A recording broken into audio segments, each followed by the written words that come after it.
അത്യാവശ്യം നല്ല രീതിക്ക് കുണ്ടും കുഴിയുണ്ട് കേട്ടോ. നല്ല കയറ്റാണ്. വണ്ടി ഇപ്പോൾ ഇത്രയും നേരം മിസ്സിങ് വന്ന് വണ്ടി നിന്ന് പോയി. എന്നിട്ട് വണ്ടി ഞാൻ അടിച്ചിട്ട് സ്റ്റാർട്ടാവുണ്ടായില്ല. നല്ലപോലെ മിസ്സിങ് അടിക്കുന്നുണ്ട്. എന്നിട്ട് പിന്നെ വണ്ടി ഇപ്പോൾ സ്റ്റാർട്ടായി. ഇപ്പോൾ വലിയ കുഴപ്പമില്ല, വണ്ടി വലിഞ്ഞ് കയറി പോകുന്നുണ്ട്. എങ്കിലും ഞാൻ ഫസ്റ്റിലിട്ടാണ് കയറിക്കൊണ്ടിരുന്നത്. കൈ കൊടുത്ത് റേസ് ചെയ്താണ് വണ്ടി കയറ്റിക്കൊണ്ട് പോകുന്നത്. അത്യാവശ്യം നല്ല കയറ്റാണ്. അതുപോലെ തന്നെ അത്യാവശ്യം നല്ലപോലെ ഓഫ് റോഡും. ഇതിവിടെ ജീപ്പൊക്കെയാണ് പൊയ്ക്കൊണ്ടിരിക്കുന്നത്. ഇപ്പോൾ കുറച്ച് കഴിഞ്ഞ് കഴിഞ്ഞാൽ പിന്നെ അത്യാവശ്യം കോൺക്രീറ്റ് റോഡ് ഉണ്ട്. പക്ഷെ അതുവരെ അത്യാവശ്യം നല്ല ഓഫ് റോഡാണ്. ഇവിടെ വലിയ കുഴപ്പമില്ല. അപ്പം ശരിക്കും നല്ല കട്ട് ഓഫ് റോഡ് കഴിഞ്ഞു. ഇവിടെ അത്യാവശ്യം നല്ല രീതിക്ക് വണ്ടി മിസ്സിങ് അടിക്കുന്നുണ്ട്. സീൻ കണ്ടോ? ഇവന്മാരെന്നെ കാണാനായിട്ട് വെയിറ്റ് ചെയ്ത് നിന്നാട്ടോ. കാരണം ആ വണ്ടി ഇപ്പം അവിടെ വെച്ച് നിന്നു. ഞാൻ ഇവരുടെ ഒപ്പം കയറി വന്നാൽ അപ്പോൾ കുറച്ചങ്ങ് എത്തിയപ്പോൾ വണ്ടി വലിമുട്ടി നിന്നു പോയി വണ്ടി. ഞാനപ്പോൾ ശരിക്കും പേടിച്ചു പോയി. കാരണം വണ്ടി ഇനി കയറി പോവില്ലേ, പണി കിട്ടുമോ? കാരണം വീണ്ടും ഞാൻ വണ്ടി സ്റ്റാർട്ടാവുന്നുണ്ട്. പക്ഷേ വണ്ടി സ്റ്റാർട്ടായിട്ട് വണ്ടി കൈ കൊടുത്ത് കയറുമ്പോൾ വണ്ടി വലിമുട്ടി വണ്ടിക്ക് കയറാൻ പറ്റാത്തോളം നിന്നു പോവാം. പക്ഷേ ഒരു 2 മിനിറ്റ് അങ്ങനെ നിന്നു. പക്ഷെ അത് കഴിഞ്ഞപ്പോൾ ഇപ്പം പിന്നെ കൈ കൊടുത്ത് പയ്യെ വണ്ടി കയറിപ്പോകും. പക്ഷേ കയറി പോകുന്നുണ്ടെങ്കിൽ ഇടയ്ക്ക് ഇതുപോലെ വലി കുറഞ്ഞങ്ങോട്ട് പോകുമ്പോൾ പയ്യെ പെട്ടെന്ന് 2 റേസ് ചെയ്ത് ആക്സിലേറ്റർ അങ്ങ് കൊടുത്താൽ മതി. പിന്നെ വണ്ടി കയറി പൊക്കോളും. ഇപ്പോൾ ഒരു സീനും ഇല്ലാണ്ട് കയറി പോകുന്നുണ്ട്.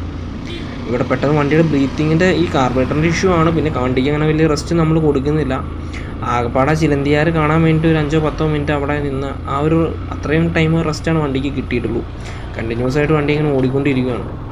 പിന്നെ ഈ പെട്ടെന്ന് ക്ലൈമറ്റും ചേഞ്ച് ആയല്ലോ, ബ്രീത്തിങ്ങിൻ്റെ ഒരു സീനും കാരണമാണ് ഇത്രയും മിസ്സിങ് കാര്യങ്ങൾ വരുന്നത്. വണ്ടി അത്യാവശ്യം ഗ്രൗണ്ട് ക്ലിയറൻസ് ഉണ്ട്. ഒരു 160 mm സംതിങ് ഉണ്ടെന്ന് എനിക്ക് തോന്നുന്നു. അതുകൊണ്ട് വലിയ കാര്യമായിട്ട് അടി തട്ടുന്നൊന്നുമില്ല. പക്ഷേ അതിന് മാത്രം പിന്നെ വലിയ ഓഫ് റോഡ് എങ്കിലും അത്യാവശ്യം നല്ല ഓഫ് റോഡ് ആണ് കേട്ടോ. അത്യാവശ്യം ചില സ്പോട്ടൊക്കെ നല്ല രീതിക്ക്, അതാണല്ലോ ജീപ്പ് മാത്രമാണല്ലോ ഇതുകൾ പോകുന്നുള്ളൂ, നല്ല രീതിക്ക് കുണ്ടും കുഴിയുണ്ട്. റോഡ് തവിട് കൂടിയേ കിടക്കുകയാണ്. ഇനിയിപ്പോൾ ചിലപ്പോൾ അടുത്ത പ്രാവശ്യം നമ്മൾ വരുന്നെങ്കിൽ ഇവിടെയൊക്കെ ചിലപ്പോൾ റോഡ് പണിതൊന്നും ഇരിക്കാം. കാരണം താഴെ തൊട്ട് റോഡ് അത്യാവശ്യം കോൺക്രീറ്റ് ചെയ്തിട്ട് വന്നിട്ടുണ്ട്. ഇവിടുന്ന് കുറച്ചെല്ലാം കോൺക്രീറ്റ് ചെയ്താറ്. മിക്കവാറും അപ്പോൾ ഇനി ഫുള്ള് ചെയ്യാൻ ചാൻസ് ഉണ്ട്. പിന്നെ എൻ്റെ ഒരു ഫ്രണ്ടിൻ്റെ വണ്ടിയിൽ ഫ്രണ്ടിൽ സ്റ്റമ്പ് അപ്പ് ചെയ്തിട്ടുണ്ടായിരുന്നു, ഒരു പഴയ ഒരു FC ഇത് തന്നെ FC ഒരു V1 തന്നെ. നമുക്ക് ഇതിലങ്ങനെ ചെയ്യാൻ പറ്റും. അപ്പോൾ കുറച്ചുകൂടി ഗ്രൗണ്ട് ക്ലിയറൻസ് കിട്ടും. അപ്പോൾ നമുക്ക് ഓഫ് റോഡ് പോകുമ്പോൾ ഇത്രയും പേടിക്കണ്ട, നമുക്ക് നൈസായിട്ട് എവിടെ വേണമെങ്കിലും കയറ്റിക്കൊണ്ട് പോകാൻ പറ്റും. ഇവിടെ ഒരു സ്ട്രോബെറി തോട്ടം കണ്ടു. അത് കണ്ടിട്ട് ഇങ്ങോട്ട് ഇറങ്ങിയതാണ്.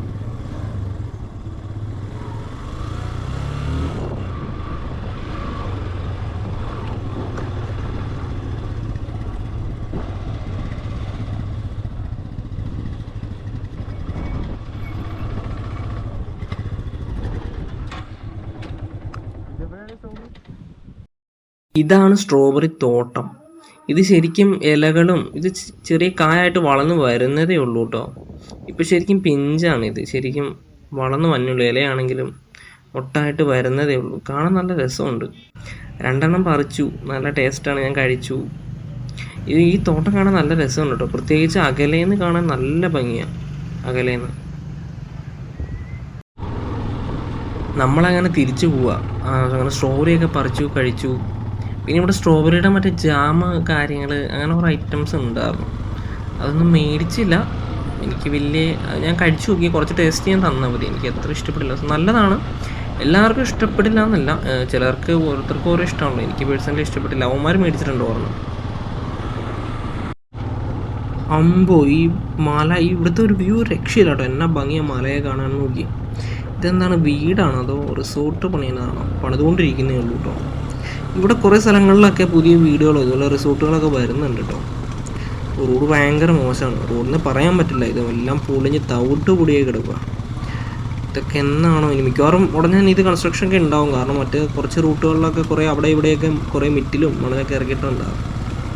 നമ്മളിപ്പോൾ അവിടെ ഒരു വലിയൊരു വ്യൂ ഉണ്ട്, ഒരു വ്യൂ പോയിൻ്റ് ഉണ്ട്. അങ്ങോട്ടാട്ടോ പോകുന്നത്. കറക്റ്റ് റൂട്ട് അറിയില്ല. ഈ റൂട്ട് നേരെയാണെന്ന് തോന്നുന്നു പോകുന്നത്. ഇതെന്താണോ അരയന്നോ എന്തോ. നല്ല രസമുണ്ട് കേട്ടോ, അതിനെ കാണാൻ ഭയങ്കര ഭംഗി. ഇവിടെ ഒത്തിരി ഉറവയുണ്ടെന്ന് തോന്നുന്നു. മേളിൽ നിന്ന് വെള്ളം ഒലിച്ച് വന്നേ കേട്ടോ. പ്യുവർ വാട്ടർ ആയിരിക്കും. നമ്മളൊരു വ്യൂ പോയിന്റിലേക്കല്ലേ പോകണേ. അപ്പോൾ എനിക്ക് തോന്നുന്നു അത്യാവശ്യം നല്ല കയറ്റാണെന്ന് തോന്നുന്നു. അപ്പോൾ മേളിൽ നിന്ന് ഒഴുകി വന്ന വെള്ളം കണ്ടാണിത്. ഇവിടെ ഇതിപ്പോൾ വേറെ ഏത് സ്ഥലത്ത് എത്തിയോടെ. ഇത്രയും മരങ്ങളൊക്കെ ഉള്ളതുകൊണ്ട് എൻ്റെ പൊന്ന് ഭയങ്കര തണുപ്പ്. ഇത്ര നേരം നല്ല വെയിലല്ലേ, ഒടുക്കത്തെ ചൂടാറുന്നു. വണ്ടി ഇപ്പോൾ വലിഞ്ഞു കയറി പോകുന്നുണ്ട് കേട്ടോ. വേറെ മിസ്സിങ് കാര്യങ്ങളൊന്നും അടിക്കുന്നില്ല. നല്ല രീതിക്ക് വണ്ടി പുഷ് ചെയ്ത് പോകുന്നുണ്ട്. ശരിക്കും ഒരു 5-10-15 വണ്ടി ഒന്ന് റെസ്റ്റ് ചെയ്യാൻ കൊടുത്താൽ മാത്രം മതി. പിന്നെ വണ്ടിക്ക് വേറെ സീനൊന്നും ഇല്ല, വണ്ടി നല്ല രീതിക്ക് കയറി പൊക്കോളും. ആ കാർബറേറ്ററിൻ്റെ ആ ഒരു ഇഷ്യൂ മാത്രമേ ഉള്ളൂ. സത്യം പറഞ്ഞു കഴിഞ്ഞാൽ ഒരു 30-40 റേഞ്ചിലൊക്കെ FC എടുത്തു കഴിഞ്ഞാൽ വൻ ലാഭമാണെന്ന് ഞാൻ പറയുള്ളൂ. ആ ഫ്രണ്ടിൽ പോണ ജീപ്പിലെ പിള്ളേർ നമുക്ക് ടാറ്റയൊക്കെ തരുന്നുണ്ട് കേട്ടോ. പിള്ളേർ അവരാ വ്യൂ പോയിന്റിലേക്ക് പോകുന്നതാണ് കണ്ടോ. ഇവിടെ കൂടുതലും ഓഫ് റോഡ് വണ്ടികളൊക്കെയാണ് കൂടുതലും, ഈ ജീപ്പാണ് കൂടുതലും ഇവിടെ, എല്ലാം ഓഫ് റോഡാണ്. പിന്നെ ഓട്ടോറിക്ഷയൊക്കെ ചില സ്ഥലങ്ങളിൽ കയറി വരുന്നുണ്ട്. പക്ഷെ എന്നാൽ പോലും കൂടുതലും റോഡ് അത്യാവശ്യം നല്ല ഹാർഡായിട്ട് അത്യാവശ്യം നല്ല രീതിക്ക് പൊട്ടിപ്പൊളിഞ്ഞ് കിടക്കുന്ന റോഡാണ്. നമ്മുടെ FC എടുത്തുകൊണ്ട് ഇതിൻ്റെ നാടി ഇതൊക്കെ ഇതിലാണ് വലിഞ്ഞ് കയറി പൊക്കോളും. അത്യാവശ്യം പവറുണ്ട് വണ്ടിക്ക്, FCക്കൊക്കെ ഒരു സീനും ഇല്ല. ഇപ്പോൾ ഒരു 30 രൂപ ഈ സെക്കൻഡ് FC നോക്കണവരോട് എനിക്ക് പറയാനുള്ള എന്താണെന്ന് വെച്ച് കഴിഞ്ഞാൽ ധൈര്യമായിട്ട് എടുത്ത് വണ്ടി എടുക്കുന്ന സീനൊന്നുമില്ല. നമുക്ക് അത്യാവശ്യം വണ്ടി പണിത് കൊണ്ടുനടക്കുക. കണ്ടീഷൻ വൈസ് നല്ല ഇപ്പം തട്ടിയനെ കണ്ടീഷൻ വൈസ് നല്ല വണ്ടി കിട്ടാൻ പാടാണ്. നോക്കിയും കണ്ടും എടുത്തു കഴിഞ്ഞാൽ സെറ്റാണ്. കാർബറേറ്റർ ഈ കാർബറേറ്റർ നല്ല പവറുണ്ട് കേട്ടോ. കാരണം സ്റ്റോക്ക് കാർബറേറ്റർ ഉണ്ട്, കൈ എടുക്കുമ്പോൾ വണ്ടി കയറി പോകുന്നുണ്ട്. ഇവിടുന്ന് നല്ല ദൂരം ഉണ്ടെന്ന് തോന്നുന്നു. ഇപ്പോൾ 2-3 കിലോമീറ്റർ കഴിഞ്ഞു. വഴിയാണെങ്കിൽ ഭയങ്കര മോശം. ഇപ്പോൾ ജീപ്പ് കയറി പോകണ നോക്കി ലുക്കാട്ടോ വണ്ടി കാണാൻ. പിള്ളേരൊക്കെ കുറേ നോക്കുന്നുണ്ട് നമ്മളെ. പിന്നെ വണ്ടി വേറെ സീനൊന്നുമില്ല. FC ഇപ്പം എന്താ പറയുക, വേറെ വിഷയമൊന്നുമില്ല, മിസ്സിങ് ഉണ്ടായതേ ഉള്ളൂ. V2 നോക്കണവർക്ക് V2 നോക്കുമോ, അതാകുമ്പോൾ FI ആണ്. FI നല്ല വണ്ടി കേട്ടോ. FI ഇതുപോലെ ഇത്രയും മിസ്സിങ്, ഈ കാർബറേറ്ററിൻ്റെ ഇതുപോലത്തെ ഇഷ്യൂസ് കാര്യങ്ങളൊന്നും വരില്ല. കുറച്ചുകൂടി ബഡ്ജറ്റ് ഉണ്ടെങ്കിൽ ഞാൻ പറയുകയാണെങ്കിൽ FI എടുക്കണമായിരിക്കും ബെറ്റർ. V2 തന്നെ നോക്കി. ചിലർക്ക് ആ വണ്ടിയുടെ ലുക്ക് ഇഷ്ടപ്പെടില്ല. ഇപ്പോൾ എനിക്ക് ആ വണ്ടിയുടെ ലുക്കൊന്നും അത്ര ഇഷ്ടമല്ല, അത്ര താല്പര്യമില്ല. ചിലർക്ക് അത് അത്ര വലിയ സീൻ ഉണ്ടാവില്ല, ഇഷ്ടമായിരിക്കും. വണ്ടി ഒന്ന് മോഡിഫൈ ചെയ്ത് കഴിഞ്ഞാൽ സെറ്റാവും വണ്ടി. V2 നോക്കണവർക്ക് അത് നോക്കാം. നല്ല കൊണ്ടും കഴിയും. നമ്മൾ ആ വ്യൂ പോയിന്റിൽ നിന്ന് തിരിച്ചിറങ്ങിക്കൊണ്ടിരിക്കുകയാണ് കേട്ടോ.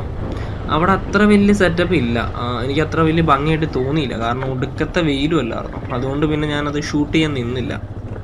ശരിക്കും നല്ല മഴയോ കാര്യങ്ങളൊക്കെ ഉണ്ടായിരുന്നെങ്കിൽ ഇച്ചിരി കൂടി ഭംഗിയായിരുന്നു. കോട കാര്യങ്ങളൊക്കെ ഉണ്ടെങ്കിൽ നല്ല രസമായിരുന്നു ഈ സ്പോട്ട് കാണാൻ. എനിക്കതവിടെ സത്യം പറഞ്ഞാൽ എനിക്ക് അത്ര സെറ്റപ്പായിട്ട് തോന്നിയില്ല. ഞാൻ കുറേ പ്രതീക്ഷിച്ചു, കുറേ വലിയ സെറ്റപ്പായിരിക്കും എന്നൊക്കെ പ്രതീക്ഷിച്ചാണ് ചെന്നത്. പക്ഷേ വലിയ സെറ്റപ്പ് ഇല്ലായിരുന്നു.